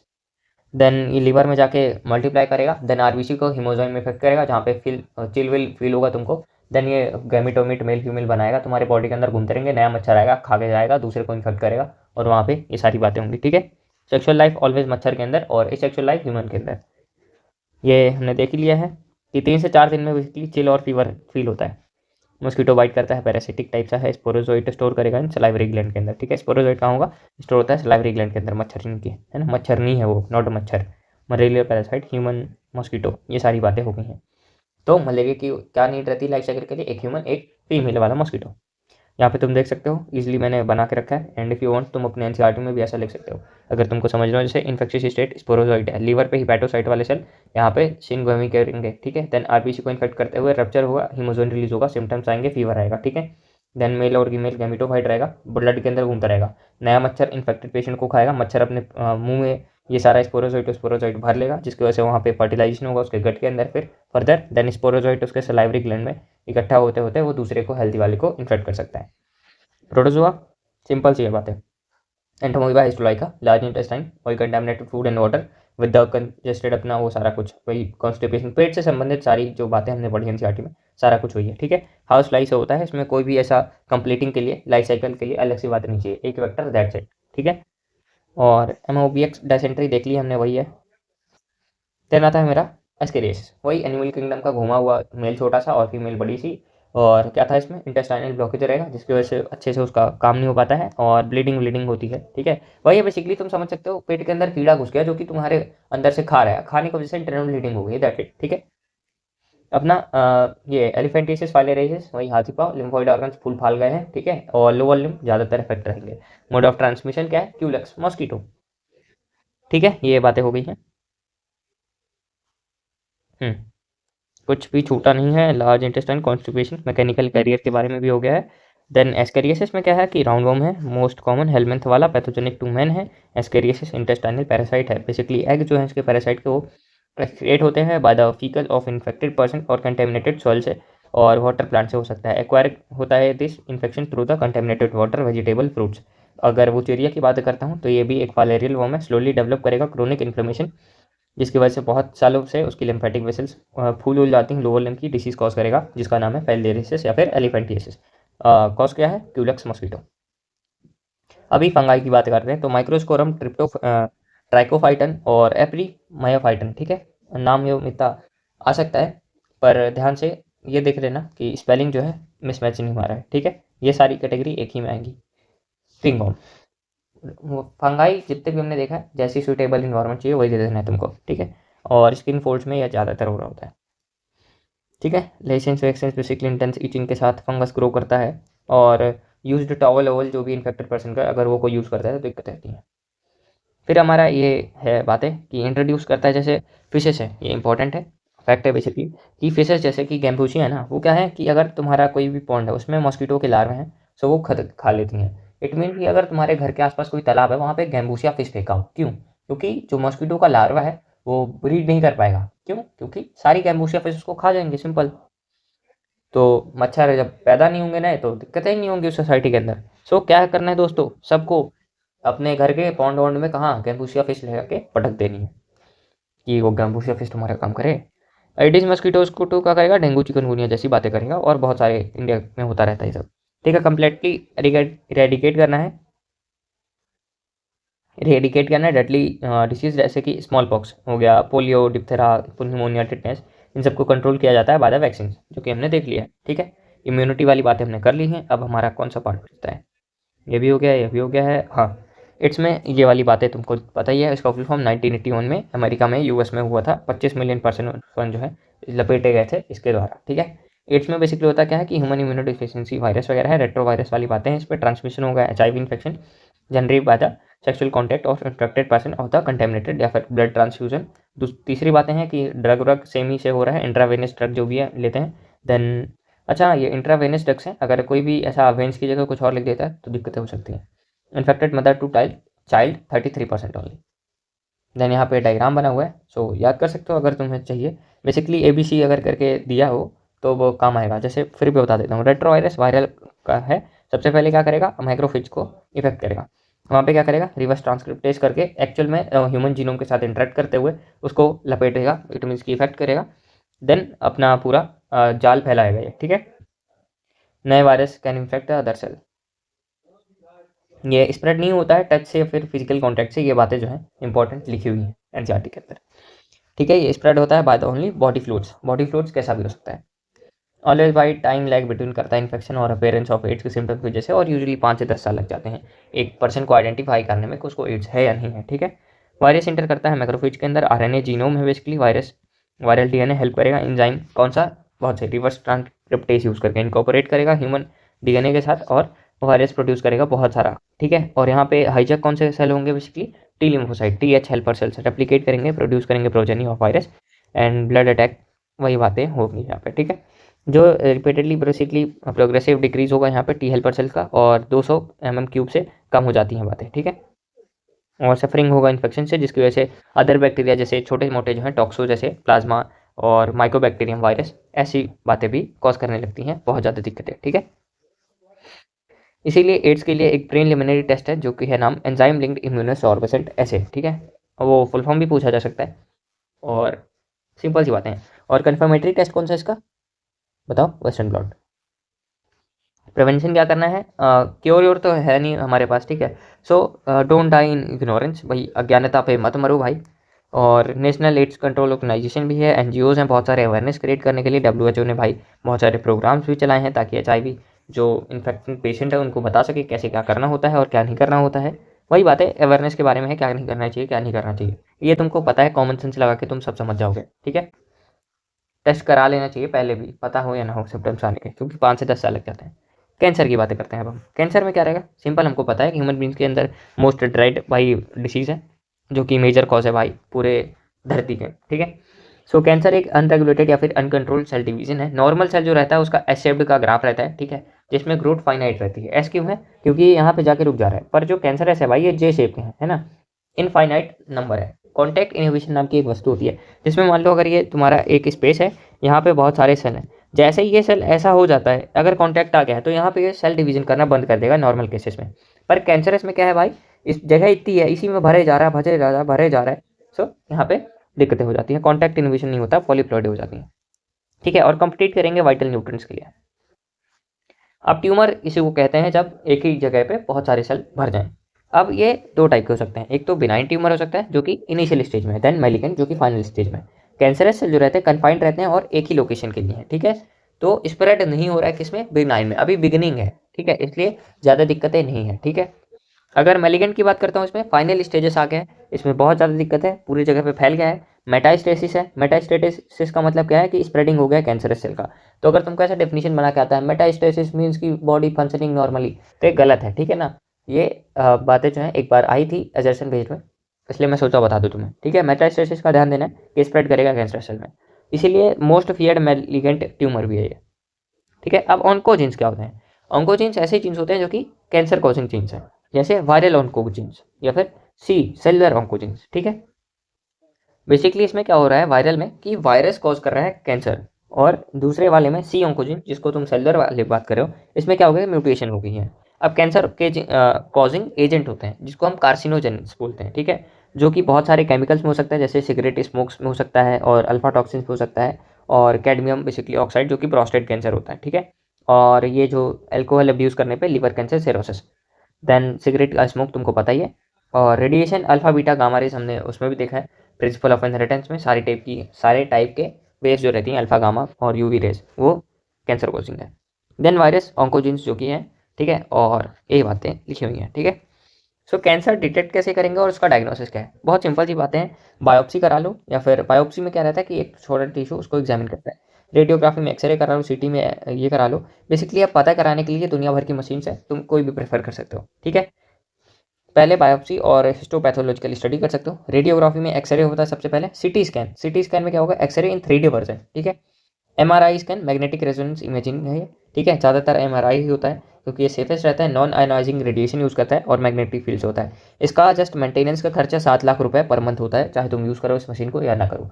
बेसिकली इंडिया में अमेरिका से इंपोर्ट होती है या फिर बड़े बड़े ऐसा यूरोपियन कंट्री से, क्योंकि अभी इंडिया में ये सब कोई बनाता नहीं है और इसका कॉस्ट जो है काफ़ी ज़्यादा महंगा होता है। ठीक है, बात करें अगर तुम खान सर को जानते होगे, सो उन्होंने भी ये मशीन को मंगवाने के लिए काफ़ी ज़्यादा खर्चा किया है। ठीक है, और 10-15 रुपये में एक्सरे हो जाता है उनके अस्पताल में, जो कि बहुत अच्छी बात है। ठीक है, सो एंटीबॉडी स्पेसिफिक वाली बातें हैं यहाँ पे। ट्रीटमेंट ऑफ कैंसर की बातें मैं करता हूँ। सो क्या करेंगे हम, radio, chemo, immunotherapy, that's it. Immunotherapy में अल्फा इंट्रॉन वाली जो हमने देखी थी ना, बेसिकली कि वो अलर्ट कर रहा था दूसरे वाले सेल को। ठीक है, सो बायोलॉजिकल रिस्पॉन्स मॉडिफायर है बेसिकली। कीमोथेरेपी केमिकल्स का यूज़ कर लो, रेडियोथेरेपी रेडियो वेव्स का यूज़ कर लो, है ना। सो ये बातें हमने देख ली हैं। ठीक है, अभी हम बात करेंगे ड्रग्स के। अभी हम कैंसर की थोड़ी सी एनसीईआरटी देखते हैं, फिर ड्रग के अंदर आएंगे। कैंसर की हमने बातें देख ली हैं, हमारे बॉडी के अंदर सेल ग्रोथ डिफरेंशिएटेड होती है जो कि हाईली कंट्रोल्ड होती है और रेगुलेटेड रहती है। पर जो कैंसरस सेल रहते हैं, इस जो हमारी सीमा है इसको बांध के, मतलब तोड़ के अपना लपेटे जा रहे हैं, करे जा रहे हैं, है ना। कॉन्टैक्ट इनहिबिशन है फिर भी ना, उसको लपेट देंगे और रेगुलरली अनकंट्रोल वे में ग्रोथ करते रहेंगे और लॉस कर देते हैं अपनी प्रॉपर्टी कॉन्टैक्ट इनहिबिशन वाली। ठीक है, ट्यूमर बिगनाइन हो सकता है, मैलिगेंट हो सकता है। बिगनाइन स्प्रेड नहीं हुआ है, ठीक ठाक सा है, अभी भी क्योरेबल है। मैलिगेंट सबसे मोस्ट फियर्ड वाली है, मेटास्टेसिस दिखाएगा, पूरे बॉडी को कैंसरस कर सकता है। ठीक है, और कॉज ऑफ कैंसर क्या है, बहुत से कार्सिनोजेंस होते हैं जो कि दुनिया भर की अल्फा बीटा यूवी रेज, ठीक है, बीटा तो नहीं लिखा है, अल्फा गामा और यूवी रेज है। ठीक है, डीएनए डैमेज करेगा, न्यूरोप्लास्टिसिटी ट्रांसफॉर्मेशन करेगा। ठीक है, ऑन्कोजीन्स जो होते हैं ऐसे कुछ वायरसेस जो होते हैं जो कि कैंसर कॉज करते हैं, जैसे टोमैको मोज़ेक वायरस, वो वायरस कॉज करता है, बायोलॉजिकल क्लासिफिकेशन। बाकी प्रोटो ऑन्कोजीन्स होते हैं, सेलुलर ऑन्कोजीन्स भी होते हैं, यही वाली बात लिखी है। ठीक है, डिटेक्ट कैसे करोगे और काम कैसे करोगे, अर्ली डिटेक्शन हो गया सबसे बेस्ट है। सबसे पहले ही बायोप्सी और हिस्टो वाली बातें करके उसको स्टडी करो, और यूज़ कर सकते हो तुम टेक्निक किसी को पता कराने के लिए। ठीक है, चाहे तो तुम अपना ब्लड टेस्ट करा लो, बायोप्सी करा लो, और सस्पेक्टेड टिश्यू को तुम थोड़ा सा काट के एग्जामिन करवा लो माइक्रोस्कोप के अंदर, कैसी क्या हो रही है पैथोलॉजिस्ट से। देन बहुत सारी टेक्निक्स है, जैसे एक्सरे हो गया, सिटी स्कैन हो गया, एमआरआई हो गया, ये भी तुम करा सकते हो। ठीक है, एमआरआई जो है सबसे ज़्यादा अच्छी रहती है क्योंकि इसमें कोई भी रेडिएशन नहीं रहता है। एक्सरे में तुमको पता है कि वो बस एक्सरे काम कैसे करता है, देखो सिंपल है कि एक्सरे एक ऐसा रेडिएशन है जो कि ओनली हार्ड सब्सटेंस जैसे कि बोन हो गया, उसी से रिफ्लेक्ट होकर वापस जाती है, इसीलिए वो मसल्स जो हैं जितने भी बॉडी फ्लूइड्स हैं उसको तो कर देती है, जिसकी वजह से वो आता ही नहीं है एक्सरे के फिल्म में। ठीक है, ये बातें हो गई। कंप्यूटर टोमोग्राफी भी देख ली हमने, एमआरआई की बातें भी देख ली। एमआरआई अब यूज़ क्या करता है, ये वाली बातें आ सकती हैं कि स्ट्रॉन्ग मैग्नेटिक फील्ड रहेंगे और नॉन आयनाइजिंग रेडिएशन जो कि एक्यूरेटली डिटेक्ट कर सकता है क्या दिक्कत है क्या नहीं दिक्कत है। ठीक है, तो ये हमने देख लिया है। और यहाँ पे ट्रीटमेंट ऑफ कैंसर की बातें हैं थोड़ी सी, कि यहाँ पे तुम सर्जरी, रेडियोथेरेपी और इम्यूनोथेरेपी जैसी बातें कर सकते हो। ठीक है, अल्फा इंट्रॉन्स में आएगा इम्यूनोथेरेपी। और साइड इफेक्ट क्या होते हैं बेसिकली बहुत सारे ड्रग्स का, जैसे लॉस ऑफ ईयर, एनीमिया हो जाएगा, मोस्ट कैंसरस बातें जो है, कॉम्बिनेशन ऑफ सर्जरी, रेडियोथेरेपी और कीमोथेरेपी होता है। बेसिकली कैंसर को ट्रीट करना इतना आसान है नहीं, तो तुम्हारे पास जितने भी पॉसिबल केसेस हैं इसको ट्रीट करने के तुम सारे यूज़ करते हो, यही बातें लिखी हैं। ठीक है, ड्रग और एल्कोहल अब्यूज़ की बातें करते हैं। तो इसमें तुम देख सकते हो, ये स्ट्रक्चर याद कर लेना, क्या पता आइडेंटिफिकेशन के लिए आ जाए, चाहे केमिस्ट्री के बेसिस पे या फिर अपने बायोलॉजी में भी आ सकता है। बाकी ये पौधा तो तुमको थंबनेल में दिख गया होगा, पॉपी है ना, cocaine, morphine. Then psychotropic drugs के बारे में बात करते हैं। सबसे पहले आएगा मेरा ओपियोइड्स। ओपियोइड्स बेसिकली सीएनएस और जीआई में करेगा, इसको स्नॉटिंग से ले सकते हैं या फिर इंजेक्शन से ले सकते हैं। ठीक है, इसका लेटेक्स ऑफ पेपावर सोमनिफेरेंस पे होता है। बेसिकली यहाँ पे तुमसे एक और क्वेश्चन बना सकता है कि पॉपल प्लांट्स का क्या यूज़ होता है ऐसा, उसका लेटेक्स यूज़ होता है, उसका फ्लावर यूज़ होता है, उसकी स्टेम होती है या फिर उसका रूट होता है। तो ये याद रखना है कि उसका लेटेक्स यूज़ होता है ये सबको बनाने के लिए। इसमें मॉर्फिन या हीरोइन आता है। ये बेसिकली क्या रहते हैं, डिप्रेसेंट रहते हैं। डिप्रेसेंट का मतलब है कि ये पेन किलर जैसा एक्ट करेगा, ठीक है। इसका कलर ये कैसा होता है, हीरोइन का एक और नाम है डाईएसिटिलाइन मॉर्फिलिन या फिर एसिटिलाइजेशन ऑफ मॉर्फिन को कहते हैं, ठीक है। इसका और फेमस नाम है स्मैक, ठीक है। व्हाइट क्रिस्टलाइन घटिया सा टेस्ट वाला, ओडरलेस रहेगा, ठीक है। स्लो डाउन बॉडी फंक्शन करेंगे, ले लेते हैं लोग। अभी आता है ये डायग्राम देख सकते हो तुम, सुंदर सुंदर से। कैनाबिनोइड्स क्या होता है, बहुत सही, ऐसे रिसेप्टर्स जो कि हमारे ब्रेन्स के रहते हैं उनको इनहिबिट करता है बेसिकली, और इनहेलेशन या फिर ओरल इंजेक्शन को ले सकते हैं। जैसे हेम्प प्लांट है, कैनबिस सटाइवा इन्फ्लोरेसेंस, उसका बेसिकली फ्लावर लीफ के टिप ये सब यूज़ किया जाता है।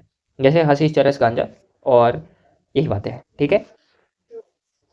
वो एक गाना भी याद होगा तुमको, हसीस वो चरस गांजा मेरे को प्यारा करके, ठीक है। सो ऐसा याद कर सकते हो तुम। ब्रेन को बेसिकली वो करता है, कैनाबिनोइड्स वाली प्रॉपर्टी है, ठीक है। मोड ऑफ एक्शन क्या है, इसको कार्डियोवास्कुलर एक्टिविटीज़ जो है उन पे इफेक्ट करेगा। लार्ज डोजेस पे हेलुसिनेशन कॉज कर सकता है। अगर मान लो कोई भी ऐसा गांजा या फिर ऐसी बातें करता है, सो उसको लार्ज डोजेस अगर भाई औकात से ज़्यादा ले लिया तो हेलुसिनेशन कॉज करते हैं, इसीलिए लॉस ऑफ बैलेंस हो जाता है और इधर उधर घूमते रहते हैं, ठीक है। देन आता है कोकालिकोइड्स, कोकेन वाली बात है, ठीक है। इसको हम क्रैक कहते हैं। हीरोइन जो था वो स्मैक था, कोकेन मेरा क्या है, बहुत सही, क्रैक है। इसको भी स्नॉटिंग की तरह, और कुछ मेरे बारबिट्यूरेट्स भी आते हैं और बेंजोडाइफिन्स भी आते हैं जो कि हमारे काम की नहीं है फिलहाल। एरेथ्रोजाइलम कोका से कोकेन, ठीक है। ये इंटरफेयर करेंगे किसके, डोपामिन सर्किट के साथ। बेसिकली फॉल्स प्लेजर टाइप सा यूफोरिया कराते हैं कि हाँ भाई बहुत अच्छा लग रहा है, ठीक है। स्टिमुलेंट है, सीएनएस को डोपामिन सर्किट को हाईजैक करके लपेट देता है और इतना ज़्यादा डैमेज करता है कि वो इतना ज़्यादा इफेक्टिव हो जाता है उससे कि उसको कोकेन चाहिए ही चाहिए फिर, ठीक है। अगर उसने एक बार भी वो खा लिया या फिर कुछ भी कर लिया। और इसको स्नॉटिंग करते हैं ना, खाते नहीं है। सिडेटिव से बेसिकली ट्रीट करने में यूज़ होगा इंसोम्निया, और यही वाली बारबिट्यूरेट्स और बेंजोफिनोन का काम है, ठीक है। एलएसडी वाले जो है हेलुसिनेशन कॉज करेंगे। क्लेविसेप्स वाली फंगाई, क्लेविसेप हमने कहाँ पे देखा था, ऐसा कौन सा फंगाई है क्लेविसेप, बहुत सही, हमने देखा था कि एनिमल किंग, अरे क्या तो नाम था उसका, बायोलॉजिकल क्लासिफिकेशन पे। एक तो हमने फाइकोमाइसेटीज का रैंप से याद किया था, और उसके बाद एस्कोमाइसेटीज आता है जिसके अंदर हमने कैनेपी या फिर पेंसी से याद किया था। वहाँ पे सी से क्या होता है, बहुत सही, क्लेविसेप्स होता है, ठीक है। एस्कोमाइसेटीज के है, ठीक है। सो इसके बाद क्या होता है, धतूरा भी आता है, बेलाडोना भी होता है। प्लांट के पास हेलुसिनेशन प्रॉपर्टी है।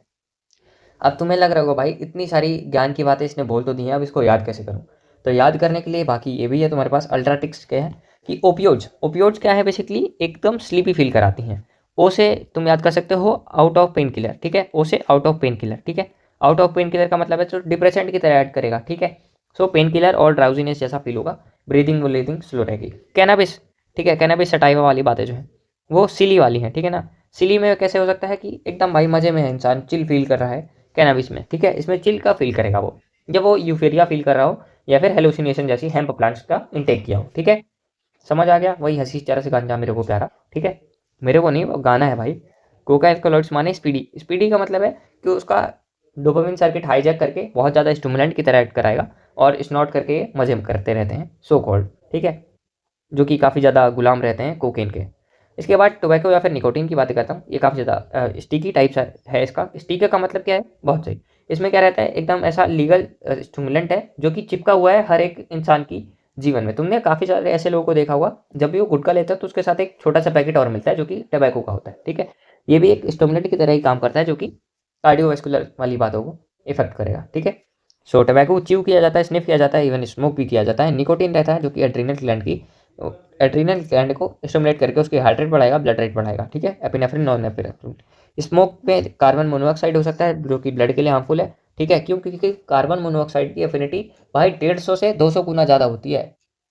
O2 से ज़्यादा रहता है CO2 जो कि 15 से 20 है, और CO जो है 150 ज़्यादा, भाई समझ रहे हो। हीमोग्लोबिन, हाँ मेरे को तो ये नया माल चाहिए CO वाला, ठीक है। रिड्यूस करेगा कंसेंट्रेशन ऑफ ऑक्सी वाला हीमो बातें, ठीक है। कैंसर ऑफ, ये बातें हमने देख ली हैं क्या होता है क्या नहीं होता है। च्यू करेगा तो ओरल कैंसर का रिस्क होता है, ठीक है। अभी हम लीवर डैमेज या फिर सिरोसिस की बात करते हैं। अगर कोई भी अल्कोहल अब्यूज़ बहुत ज़्यादा करता है तो सिरोसिस होता है और लीवर का डैमेज हो जाता है। तो अब हम थोड़ी सी एनसीईआरटी करके इस चैप्टर को रैप अप करते हैं फटाक से। मेजोरिटी ऑफ द जो होती हैं ये सारी बातें ड्रग्स या फिर अल्कोहल अब्यूज़ वाली बातें। अल्कोहल तो तुमको पता ही है कि फर्मेंट कर सकता है कोई भी फ्रूट्स कुछ ऐसे वाइन वगैरह, है ना। सो ओपियोइड्स की बातें करते हैं। ओपियोइड में क्या है, हमारा स्पेसिफिक ओपियोइड रिसेप्टर होता है जो कि सीएनएस में प्रेजेंट रहता है, जिसे जीआई पे भी एक्ट करता है, जो कि हीरोइन है। हीरोइन स्मैक है एकदम, ठीक है। हीरोइन क्या करता था, बहुत सही। ओपियोइड वाले हैं आउट ऑफ पेन किलर, मतलब डिप्रेसेंट, है ना। सो बाकी हमने देख लिया है, हीरोइन को हम डायसिटालाइजेशन भी कहते हैं या फिर एसिटालाइजेशन ऑफ मॉर्फिन भी कहते हैं, और एक्सट्रैक्ट करेगा किससे, लेटेक्स से। ये वाली बातें ध्यान रखनी, लेटेक्स। और वेयर एज ऐसा कौन सा जिसका फ्लावर सीड सब कुछ यूज़ करते हैं, बहुत सही, कैनाबिस वाली प्रॉपर्टी है वो, ठीक है। पॉपी सोमनीफेरम, ये याद करना है कि जो डिप्रेसेंट है, पेन किलर वाली बातें, हीरोइन और मॉर्फिन, वो स्मैक वाली बातें क्या है वो, बहुत सी। पॉपी प्लांट से सोमनीफेरम से निकालते हैं, ये सारा पॉपी ओपी है। कैनबिस के फ्लावर को और सब कुछ खाता है इंसान, खाता तो नहीं है बेसिकली। इसमें क्या रहता है कि हशीश, चरस, गांजा वगैरह स्मोक करते लेते हैं, ठीक है। रिसेप्टर है प्रिंसिपल ऑफ ब्रेन ब्रेन वाली, इनहेलेशन कर सकता है, ओरल इंजेक्शन कर सकता है, और भी कार्डियोवैस्कुलर बेसिकली बातें जो है अफेक्ट करता है। इंपॉर्टेंट है, ये भी इंपॉर्टेंट है, पत्ता उत्ता देख लेना कौन सी क्या है, ठीक है। और ये एक्चुअल में ऐसा दिखता है। कोकेन, अच्छा, इसको कैनबिस को हमने कैसे बात याद की थी, सी से क्या था, बहुत सही, सिली फील कराता है। सी से चिल, चिल मतलब कि चिल मार भाई, क्या ही काम करने की जरूरत है, ऐसा करके फील कराता है, ठीक है। देन आता है मेरा कोका अल्कलॉइड्स या फिर कोकेन। कोकेन क्या थे, बहुत सही, कोकेन मेरे स्पीडी फील कराते थे। स्पीडी फील कराने का मतलब है कि फेक डोपामिन और कॉन्फिडेंस फील कराते थे। डोपामिन वो बेसिकली पावरफुल स्टिमुलेंट है, तो मजे मारो। तुमने देखा होगा अमेरिका अमेरिका में कोकेन वोकेन बहुत रहता है, जिसकी वजह से एक पूरी सिटी ऐसा जॉम्बी वाले जानवरों से भरी पड़ी है। इंसान तो वो है नहीं ना, ठीक है। एरेथ्रोजाइलम कोका है बेसिकली इसका प्लांट, साउथ अमेरिका अमेरिका से पैदा होता है, और लोग कोक या फिर क्रैक बोल के इसको संबोधित करते हैं। न्यूरोट्रांसमीटर डोपामिन को अफेक्ट करेगा। बाकी एक और है भाई, एक्सेसिव डोजेस ऑफ कोकेन जो है हेलुसिनेशन कॉज करेगा भाई। एक पंखे की जगह 3-4 पंखे दिखेंगे, एक इंसान की जगह 6 से 7 इंसान दिखेंगे, ठीक है। एट्रोपा बेलाडोना जो है वो धतूरा, और धतूरा जो है वो भी कैनाबोनोइड्स में ही आते हैं, जो कि अब्यूज़ होता है बाय द स्पोर्ट पर्सन। क्यों होगा, कोकेन है, स्पीडी फील कराएगा। स्पीडी फील मतलब कि डोपामिन लपेट के और अच्छा काम कर सकता है, ऐसा बिल्कुल नहीं होता है जबकि, ठीक है। सो कॉल्ड कुछ देर के लिए ये लोग करते हैं और अपनी ज़िंदगी बर्बाद कर लेते हैं, ठीक है।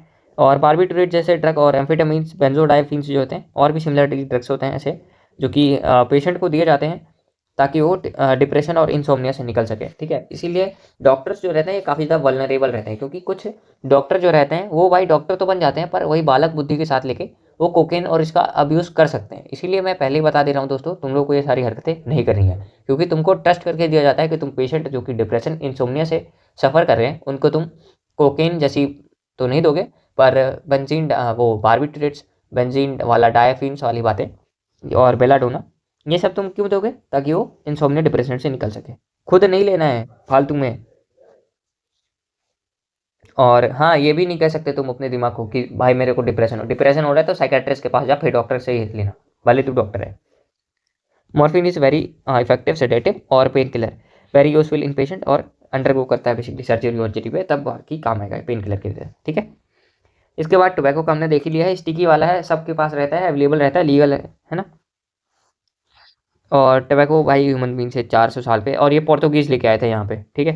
हिस्ट्री, निकोटीन एड्रिनल को अफेक्ट करेगा, blood pressure heart rate increase करेगा, ब्रोंकाइटिस एम्फाइसीमा कोरोनरी हार्टरी, और ये गैस्ट्रिक कल्सर वगैरह, ठीक है। कार्बन मोनोऑक्साइड जो है वो काफ़ी ज़्यादा रहता है, जिसकी वजह से वो हीमो ऑक्सीजन जो है नहीं करके वो उसके साथ कार्बामीनो वाली बातें करेगा, ठीक है। देन ऑक्सीजन की डिफिशियंसी हो जाएगी। अब एडोल्सन और ड्रग अब्यूज़ की बातें करते हैं। 12 से 18 साल की जो उम्र रहती है वो काफ़ी ज़्यादा सेंसिटिव रहती है इसके लिए, ठीक है ना। तुमने देखा होगा बहुत से ऐसे फ्रेंड सर्कल्स में रहते हैं लोग जो कि एडोलसेंस एज में ही ड्रग और अल्कोहल अब्यूज़ को कहते हैं, सो कॉल्ड कूल बनने के लिए, कि मैं तो कूल हूँ दोस्तों, मेरे को अभी से वो कंज्यूम करता हूँ सारी हरकतें, पर अभी से नहीं और कभी भी नहीं करनी चाहिए, ठीक है। और करोगे तो भाई तुम्हारी लाइफ है, तुम अपने मज़े मारो या फिर मरो, हु केयर्स, वैसे भी किसको कोई फ़र्क पड़ता है। बट स्टिल तुम लोग मेरे दोस्त भाई बंधु, सो नहीं करनी चाहिए। सो चाहे तुमको क्यूरोसिटी हो तो उसके बारे में पढ़ो, ना कि कंज्यूम करो। एडवेंचर कुछ नहीं होता भाई, ज़िंदगी बर्बाद होती है, एक्साइटमेंट भी कुछ नहीं है, ठीक है। और यही वाली बात है, ठीक है। अब अगर तुमको चाहता भी है, वही तुमने बहुत सारे ऐसे परिवार भी देखे होंगे जो कि एल्कोहल अब्यूसेस की वजह से ख़राब हो जाते हैं, ठीक है। सो ये बातें तुमको ध्यान देनी है कि जब भी अगर चाहता भी है ना कोई पर्सन उसको अल्कोहल छोड़ना है, सो अभी तुमने देख लिया कि सीएनएस और ये सारे जो डोपामिन सर्किट है उसके बर्बाद हो जाते हैं, अब उसको उतनी आदत हो जाती है। अब ये जो न्यूरोकेमिकल रिसेप्टर्स रहते हैं, पैटर्न जो रहता है न्यूरोकेमिकल, चेंज करना काफ़ी ज़्यादा हार्ड रहता है फॉर एनी काइंड ऑफ ऐसी चीज़ों का जो कि हाई स्टिमुलेंट है। सो उसके लिए विड्रॉल सिम्टम्स वाली बातें आ जाती हैं, जहाँ पे उसको एंग्जाइटी और बहुत सारा अजीब अजीब सा फील होने लगता है, जिसकी वजह से और क्रेव करता है और उसको चाहिए चाहिए। इसीलिए बहुत सारे अलग अलग से इसके लिए बने हुए हैं ताकि वो बातें हो सकें। रेस्पिरेटरी फेलियर वाला बेसिकली इफेक्ट ऑफ ड्रग और अल्कोहल अब्यूज़ में क्या हो सकता है, दिमाग की बत्ती गुल हो सकती है, मतलब सेरिब्रल हेमरेज, खून ही निकलने लग जाएगा तो क्या ही है दिमाग का, ठीक है। देन रेस्पिरेटरी फेलियर भी हो सकते हैं और बहुत सारी बातें हो सकती हैं यहाँ पे, ठीक है। और एड्स वेड्स पे होती हैं दिक्कत, हेपेटाइटिस बी जैसी बीमारियाँ जो हैं वो भी फैल सकती हैं। इसीलिए बुद्धिहीन तनु जान के सुमिरा पवन कुमार वाली बातें नहीं करनी है, ठीक है। मतलब बातें रोज़ हनुमान चालीसा पढ़ो, बट ऐसी हरकतें नहीं करना है कि इंट्रावेनस इंजेक्शन एक ही से ये सारी हो रही हैं चीज़ें, ठीक है। शेयरिंग नीडल वीडल की जो ये बच्चे करते रहते हैं, छोटे छोटे अबोध बालक, उनसे बच के रहना है, ठीक है। और लीवर में हमने देख लिया सिरोसिस होगा अल्कोहल अब्यूज़ की वजह से। साइड इफेक्ट देखा है तुमने, एनाबॉलिक स्टेरॉइड्स वगैरह भी होते हैं, और जो कि सो कॉल्ड आजकल जिम जो रहते हैं लोग वो यूज़ करते हैं ताकि वो यूज़ कर सकें अपनी बॉडी को, फुला उला सकें 4-5 दिन के लिए और अपनी बॉडी को तबाह कर लें इंटरनली, ठीक है।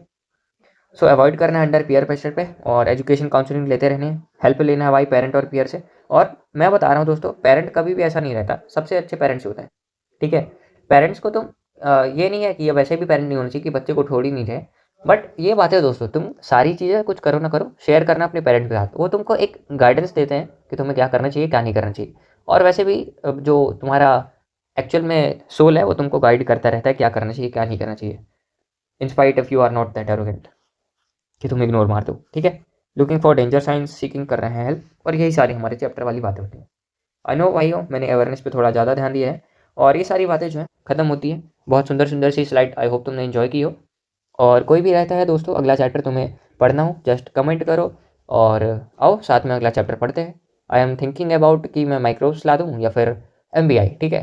ट्राई करूँगा 1 घंटे के अंदर ही फिनिश करने की, बट ये थोड़ा सा चैप्टर आई नो खिंच गया है, पर मैनेज कर लेना यार, सिंपल सी बातें हैं। तब तक के लिए अपना ध्यान रखो और अच्छे से रहो, ठीक है।